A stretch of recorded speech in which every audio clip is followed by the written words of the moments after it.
Hello and welcome back to the Building HVAC Science Podcast. You know, it's our goal to help create more knowledgeable and better performing HVAC and building performance technicians by helping the two professions to better understand each other with the ultimate goal of making customers happy in the homes they live in and the buildings they work in. So part of this understanding, part of this goal gets accomplished through education and communication. In this episode, where I step back from the host microphone, Eric Kaiser interviews guests Josh Crawley and Casey Prater, who are both employees at TruTech Tools, and discusses their experiences at the HVAC Excellence National HVACR Education Conference, which was held March 2024, late March in Las Vegas, Nevada. You'll hear some insights on the conference's focus on education and technology advancements in the HVAC industry, emphasizing the passionate learning environment and the evolution of smart tools and HVAC practices. If you've never attended, it's a really interesting conference. People get up really early, like 7 a.m. for sessions. They are just so eager to pack in as much as they can during the day. Josh Crawley is our sales manager at TruTech, and he recounts his journey with the company and how it evolved into prioritizing customer service and technological advancements, combining those two things together for the HVAC tools. He reflects on the conference's emphasis on the importance of connected tools and the perception of how technology such as this has shifted positively over the years, highlighting the industry's commitment to quality work and efficient problem solving through the use of technology. Casey's a newer member of the TruTech team, and he shares his personal takeaway from the conference, focusing on the enthusiasm and passion within the HVAC community. He appreciated the informative sessions, especially those involving visual demonstrations, lots of hands-on stuff, and they provide deeper insights into the industry's future directions, including the transition to A2L refrigerants. Casey's experience underscores the industry's continuous learning culture and the role of innovation in driving HVAC practices forward. Overall, this episode paints a picture of an industry at the cusp of significant technological transformation, underscored by a collective commitment to education, quality, and innovation. And I've been in this industry for over 30 years, and that is absolutely the truth. In this discussion, they not only highlight the specific advancements of tools, but also reflect on the broader implications for workforce development and the pursuit of excellence in the field. There's a lot of good links in the show notes. Please take a look at them, and let's get on to the conversation with Eric, Casey, and Josh, connecting the dots, HVAC Excellence Conference, highlights, and industry evolution. Hello, everyone, and welcome back to the Building HVAC Science Podcast. I'm your host, Eric Kaiser, and today we are missing Bill Spohn. However, I have some special guests with me from TruTech Tools, sitting virtually in the studio today, Josh Crawley and Casey Prater, and I'll give them a chance to introduce themselves in a little bit. Today we are talking about the HVAC Excellence National HVACR Education Conference, and the three of us just got back from that recently. It was held in March in Las Vegas, Nevada, and we're going to talk a little bit about that today and share some highlights and some things we saw and really enjoyed there. So, gentlemen, welcome to the show. Hello. Thank you. Thanks for having us. You're welcome. I'm going to have a good time today. Josh, let's start with you. If you would, introduce yourself a little bit, what you do for TruTech, and all the good stuff about you. So I'm Josh Crawley, sales manager for TruTech Tools. My current responsibilities include overseeing the customer service department, but then I'm really responsible for the outside sales portion of TruTech. And so while I don't manage the customer service department, I am responsible for the day-to-day things and numbers that they're responsible for. So I started with TruTech Tools, believe it or not, almost 12 years ago today. It was April 23rd, 2012. And when I started, I was salesman number 2. Eric Preston, who's one of the co-owners, as everybody knows, was salesman number 1. And I came into TruTech and we did what I did best and sold stuff, and we started to grow. And as we grew, our customer base grew as well, which meant we had to help customers resolve certain issues that they might have with orders or whatnot. And so a customer service department just naturally started to form. And over the years, my job turned from being a salesperson over to a customer service representative. And now that we're to the point we got a fantastic customer service team in place, I have recently stepped out to go back to the sales side of things to work with some of the larger customers that we have and give them the attention that they need. So yeah, been doing that for 12 years and I love working here. Well, that's cool. So what do you find really neat about TruTech Tools and what we do? The thing that I find the most interesting is the way that we go to market. I was always, from the beginning, I had this mindset that anybody can sell tools. The way that TruTech does it is just so much different than anyone else, any other distributor or competitor that I've ever seen. TruTech just always does the right thing. And a lot of times it's easy to, your customer calls and says, hey, I need this particular thing. It's easy to just put together an order and sell it to them, but understanding exactly what they're going to do with it and possibly make some suggestions or recommendations on, you need this is the right tool that meets the spec or addresses the application that you're working on. But then also maybe there's some ancillary items that might go along with that.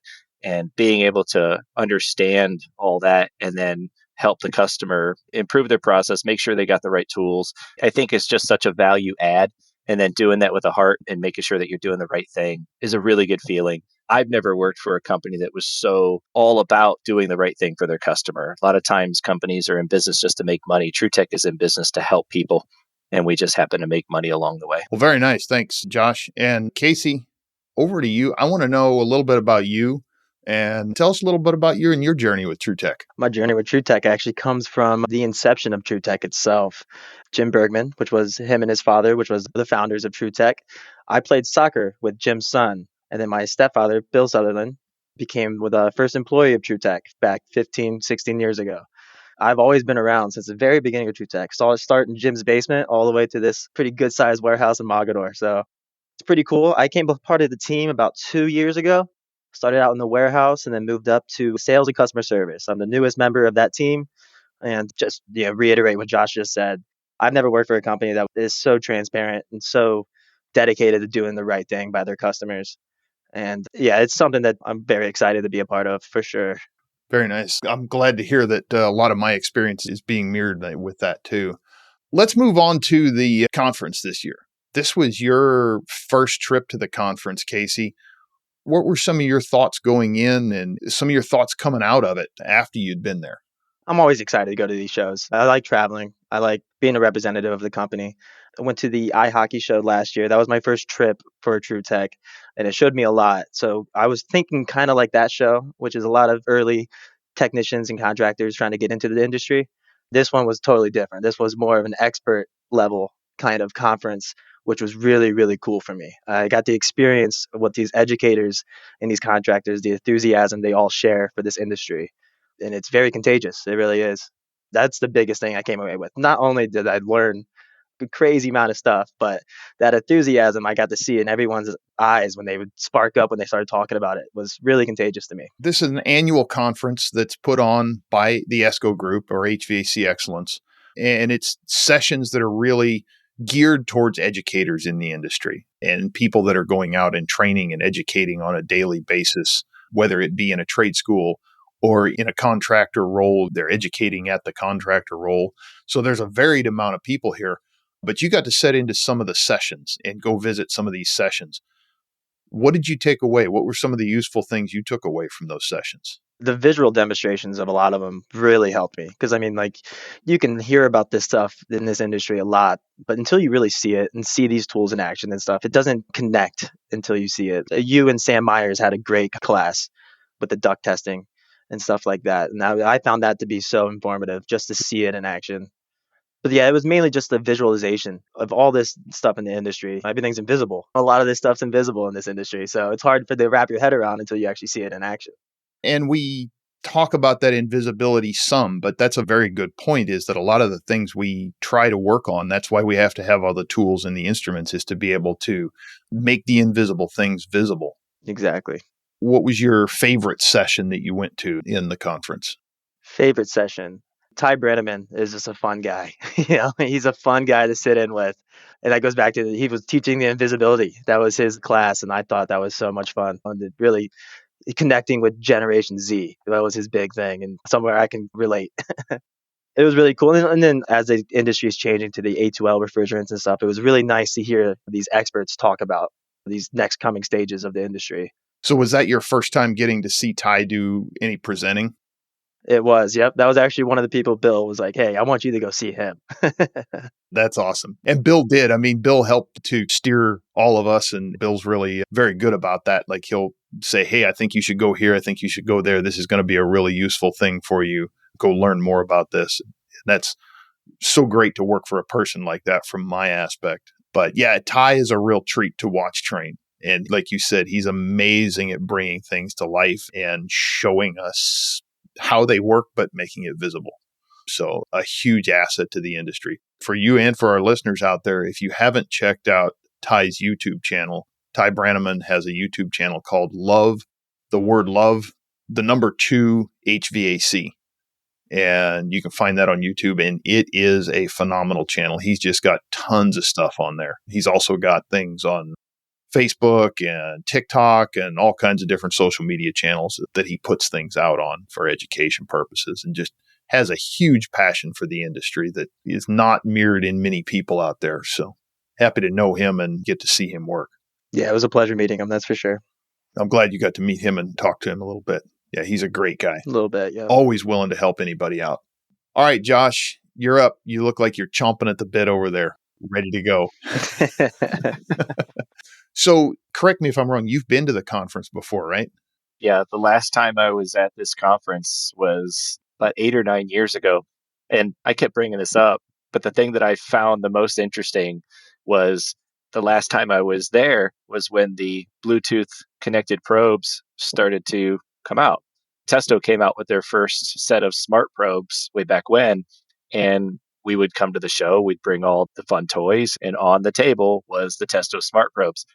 And oh boy, the difference between the way that people feel now versus the way that they felt then about connected tools.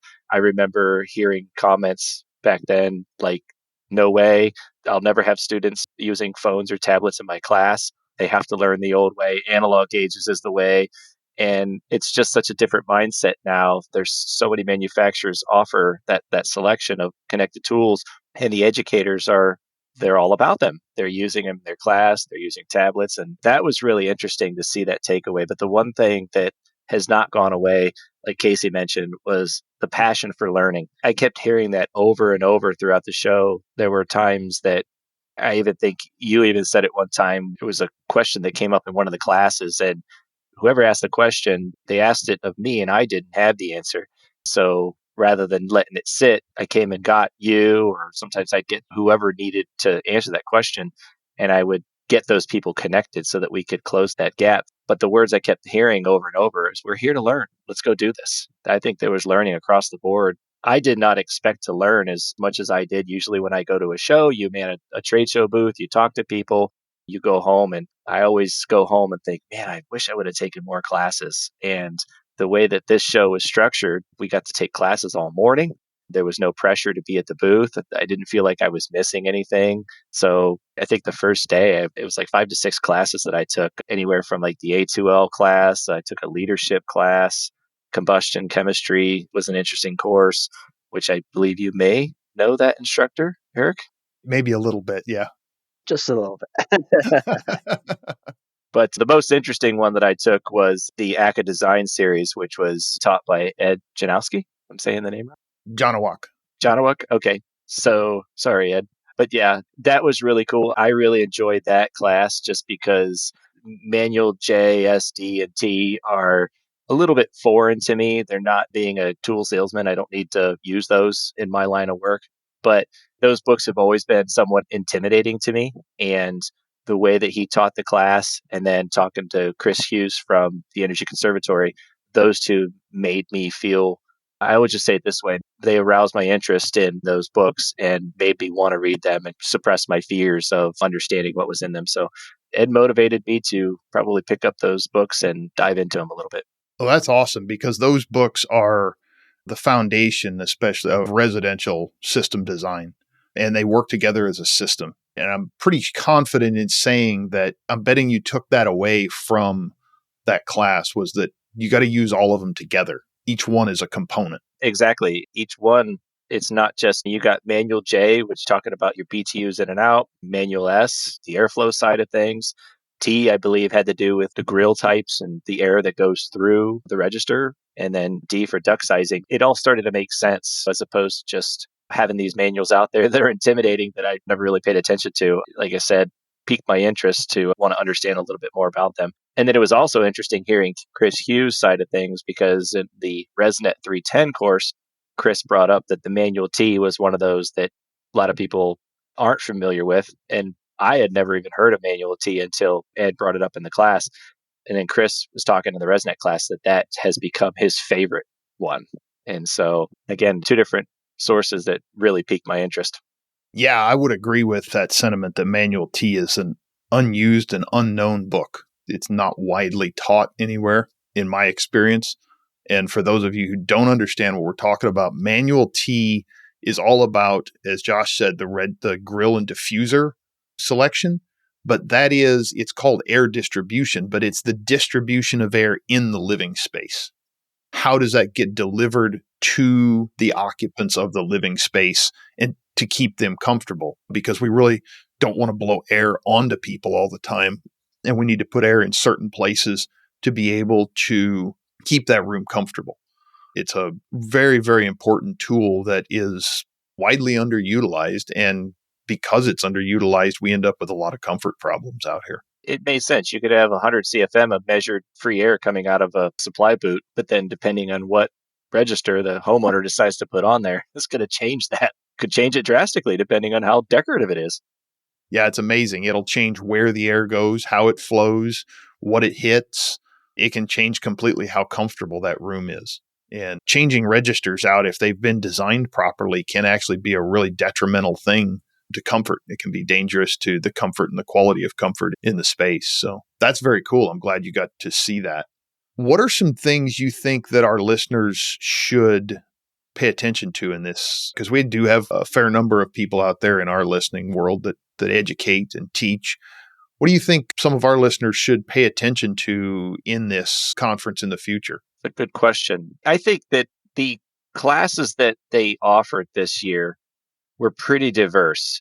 I guess I don't really have an answer exactly what should be paid attention to because there's so many different levels of classes. I feel like my suggestion would be to try to, even if you don't stay through a class 100%, try to sample as many of those classes as you can. As an example, I went into an A2L class and there was another leadership class that was happening at the same time. And I personally wanted to go to that, trying to managing a team of people and trying to be a better leader. That spoke to me. So I jumped ship from one class to another. I just feel the way that they organized the schedule was great because taking classes at that conference is one of the most important things. And as I mentioned, sometimes you go to conferences and you don't get a chance to do that. So I would just encourage people to try to go to as many of those classes as you can because you have some of the top presenters in the country at that show. You're not dealing with somebody who happens to live in that region that went to that show. These trainers are coming from all over the place specifically to work with these educators. And I would advise anybody to try to attend as many of those classes as you can. Definitely. I think this conference also is a great place to find out what changes are going to be going on in the industry and stuff. You have everybody from all sides of the country and world, for that matter, at this conference. And you can really see what's coming down the pipe, especially with these there was how many A2L classes were there? There was every single block, there was at least one A2L class. So it was really nice just to see where the industry is leading. Yeah, it's a good observation there. And that's where one of the things is that the educators, as an educator, we have to keep track of where the industry is heading so that we make sure that our education meets the needs of the contractors out there. And to your point earlier, Josh, like smart probes, when they first came out, a lot of contractors weren't interested in them. So therefore, the educators weren't interested in them yet. But we've seen that flip now. We're seeing a lot of contractors want to have more connected tools, more smart tools, more, I guess, higher accuracy tools. They're starting to see the benefits in it as they start to use them and they grow in the industry. So I think that that's now become almost expected that students coming out of trade schools are going to know how to use and what to do with more of the smart tools. And the students going into the school, they're used to it. They're on their phones all day long. They learn on their phones. They learn on their tablets or computers, other places in school. Why shouldn't we keep that education going if they're already used to it? Let's utilize that skill that these students have and keep it going, keep them learning, because if they do good learning that way, then let's not change their learning. Yeah. And speaking of that, I think this maybe ties into your question the more I think about it. The other thing that I think that needs to be paid attention to is the overarching fact that everybody that was coming up to me at the booth that I talked to, they wanted to do and promote better work, especially in today's day and age where the systems are more complex than they were in the past. Some of these systems are computerized in a high level. And then there's heat pumps, for example. There's back in the day, you could install a system wrong and you'd still have cold air coming out and warm air coming out and you were fine. But with the heat pumps, setting these systems up properly, it seems like people are really paying attention to that. I know that there's potentially an issue out there with people installing these systems the right way or not the right way, but there's a whole group of people that are really pushing for proper installation, better quality work. And the Better HVAC group was started back in January, and we were pushing that. We were promoting that at the show, but without people even knowing about that. I had so many educators and contractors coming up talking about promoting better work and really closing the knowledge gap in the workforce to have the new students really understand how to work on these high-level systems that are a lot more complex than they used to be. And so that really resonated with me, that all these new smart tools that they help you become a better technician when you're working on these complex systems. Yeah, because if the more information you can get, the more accurate information you can get, and the faster you can get the information, the quicker you can make decisions.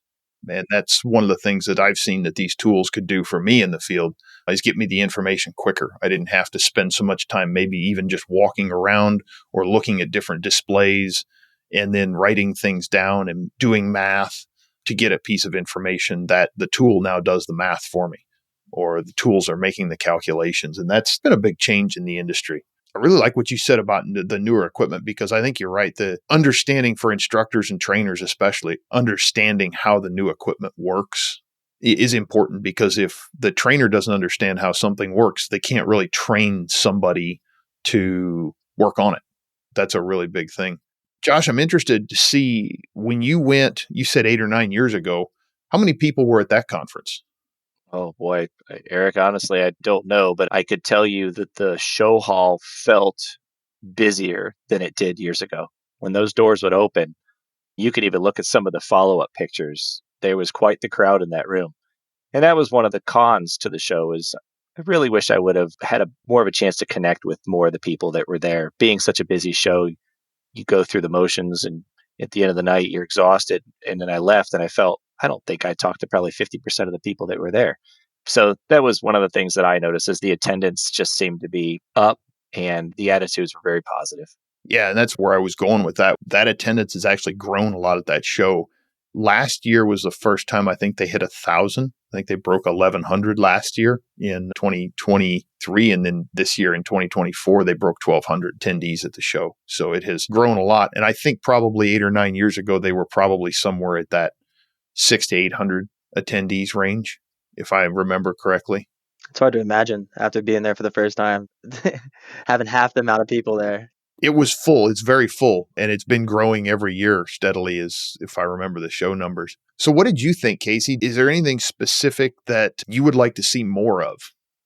I mean, those visual demonstrations, that's going to be something I take personally that I'm going to look forward to finding on my own. There was a couple things, even like outside the conference, like the dinners at night, the connections that we would make and stuff like that. That was big for me. Just hearing how the people in the industry talk to each other was cool for me. Everybody is so motivated and so enthusiastic about this industry. Like I said at the beginning, that is by far the biggest takeaway I got from the conference, was how much people really do love working in this line of work. That's awesome. I'm really glad you got to go and experience that this year. Me too. For me, I get to go pretty much every year and have been for quite some time, even before I came to TruTech. And it's a lot of fun to watch it and see that every year. But I think sometimes going every year, I lose a little bit of that really first time spark that you got this year. So it's cool for me to get to watch that. It definitely had that first time spark. That's awesome. If I could add on to that, Casey, the other thing that was interesting was the fact that you're at a trade show with a lot of high level thinkers, but it was refreshing to see that there's just so much to learn in this industry that even some of the top trainers, you talking to them, you might ask a question and they may not know the answer. It's not that they don't know what they're doing or anything. It's just that there's a lot to know about all the different things that we do in HVAC, especially nowadays with the new systems. It made me feel better because sometimes I feel like I don't know enough. I have to know more. I need to learn more, and I'll never stop doing that. But it was refreshing to see that, okay, not everybody is going to know everything. And there's always room for improvement, and there's always room for more learning in this business. That was very refreshing. That's exactly right. Yeah, refreshing is a great word to put it. It made me feel more confident about asking questions, knowing that these people do ask questions. Even the top of the line, they still ask questions all the time. It was very refreshing. That's the perfect word to use. Yeah, and that's very astute observation because this industry does have so much information in it that there's nobody out there that knows it all.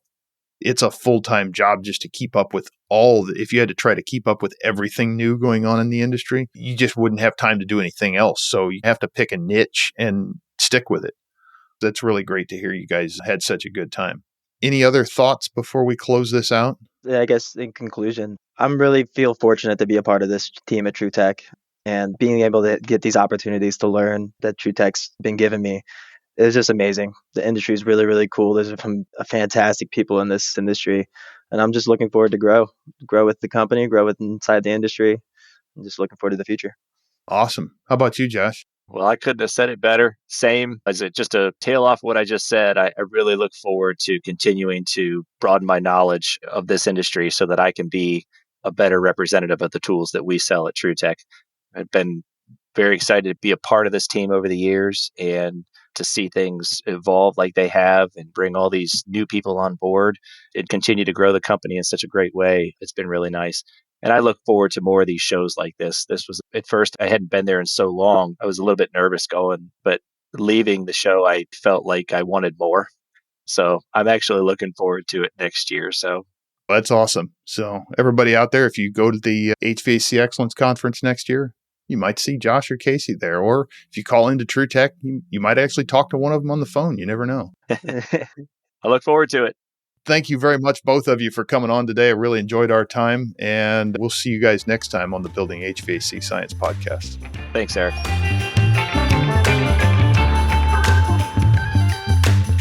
We appreciate you tuning into this episode of the Building HVAC Science Podcast.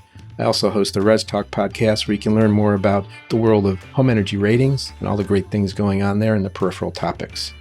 If you like what you heard today and you're not subscribed to the podcast, please consider doing so by putting Building HVAC Science into the search bar of your favorite podcast app or even Ask Alexa. You can follow us on Facebook by typing Building HVAC Science into the search bar, Facebook, or you can follow TruTech Tools. If you have any questions or wish to suggest a topic, reach out to us at marketing@TruTechTools.com, TruTechTools.com. Some of the topics we discuss require technical training for proper interpretation or safe execution. So if you're a trained pro, you can go right ahead. And if you're not, please consult with and hire a trained pro. Or if you're a pro that's in the process of learning, get more education.